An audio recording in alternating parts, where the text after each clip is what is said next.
Well, you know, it was interesting to look at those of you who do sort of surfing the web for news stories when the global atmospheric scientists reported that we crossed the 400 part per million threshold.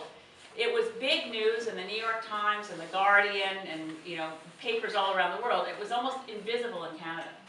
And it's almost as if our national news media figures that if Stephen Harper doesn't want to talk about it, they don't want to talk about it either. But what's happening globally is, fortunately, there's more happening globally than there is in Canada. Unfortunately, there's not nearly enough happening globally. I think you're probably all aware that Barack Obama brought forward a program of using the tools that he has by executive order, so he doesn't have to go to the U.S. to ask, to the U.S. Congress to ask them to approve his actions. He's going to use tools through the Environmental Protection Agency. He's going to try to bring in some forms of promotion of renewables, limitation on CO2 from coal-fired power plants. That's really critical. China's doing much more than people know. It's certainly not enough, but China has right now surpassed Germany for investments in renewables, for installed solar, installed wind. And although you often hear about how many new coal-fired power plants China is opening, you rarely hear that they're closing the older ones as they open newer ones, which are less polluting. It's not nearly enough. There will be, as there is every year, ongoing negotiations. I'm planning at this point to go to the negotiations that will be in Warsaw, Poland, in November.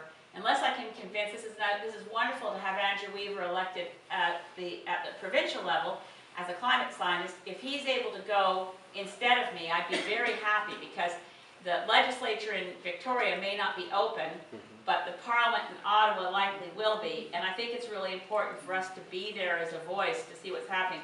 The Warsaw negotiations, though, are not likely at this point. They're still preparatory to next year. I mean, these negotiations next year will be in Peru, and there's thoughts that by then we'll see more dramatic action being taken by the countries that are generally referred to as the BRIC countries, Brazil and India and China, because they are also much more persuaded than most Canadians would know that we need to move quite rapidly to reduce greenhouse gases. So it's avoiding going to 425 parts. I mean, most scientists correlate that Canada is currently committed to avoiding 2 degrees global average temperature increase, which is an important commitment, but it's only it's non-binding. Stephen Harper agreed to it in Copenhagen, but it was a non-binding commitment. To avoid going to 2 degrees global average temperature increase over what it was before the Industrial Revolution is going to mean we have to avoid going as high as 425 parts per million. So I know these figures, for people who haven't followed this, I'm sorry for all the numbers, they may not make any sense out of context. But one piece of context is that we know from Antarctic ice core records that for the last million years or so, we never had more than 280 parts per million carbon dioxide in our atmosphere. So 400 represents a serious danger mark, which is why the world covered outside of Canada the fact that we hit 400.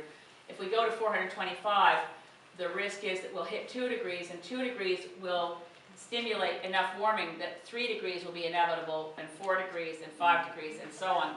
And that's the runaway greenhouse effect. So it's a great question, and I'll stop answering it because it could go on all night to talk about where we are with the climate crisis.